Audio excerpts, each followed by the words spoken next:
سابق صدر ممنون حسین علالت کے بعد انتقال کر گئے۔ ممنون حسین 1940 میں آگرہ میں پیدا ہوئے۔ آپ نے اپنی ابتدائی تعلیم آگرہ سے ہی حاصل کی۔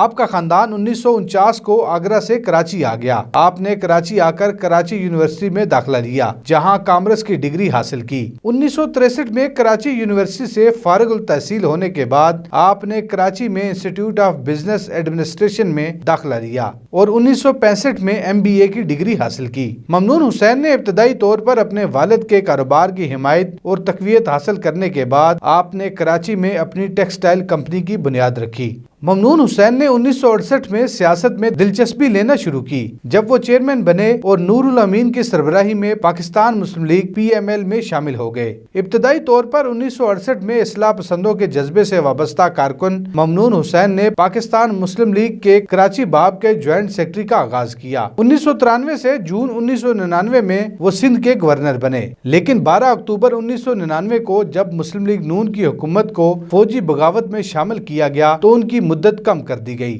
جمہوریت کے مقصد سے وابستہ سیاستدان کی حیثیت سے ان کی ساکھ اس وقت قائم ہوئی جب وہ پرویز مشرف کی فوجی حکومت کے خلاف آواز اٹھانے کے بعد سیاسی قیدی بن گئے۔ جولائی 2013 کے صدارتی انتخابات میں مسلم لیگ نون کے باضابطہ نامزد امیدوار کے طور پر صدر پاکستان منتخب ہوئے۔ ممنون حسین نے 432 ووٹ حاصل کیے، جبکہ ان کے حریف وجیہ الدین نے صرف 77 ووٹ حاصل کیے تھے۔ انہوں نے 9 ستمبر 2013 کو صدر پاکستان کا حلف لیا۔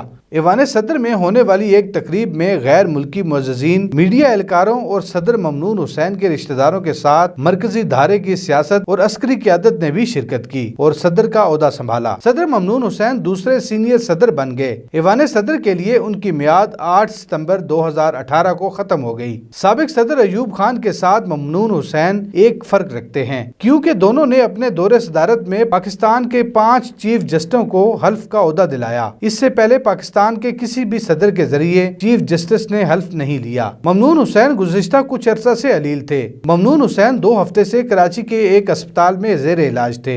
سابق صدر ممنون حسین کینسر کے عارضے میں مبتلا تھے اور 17 جولائی 2021 کو خالق حقیقی سے جا ملے۔ سابق صدر ممنون حسین تو چلے گئے، لیکن رہتی دنیا تک ایک باب رقم کر گئے۔ آپ کی خدمت کو پاکستان کا ہر شہری رہتی دنیا تک یاد رکھے گا۔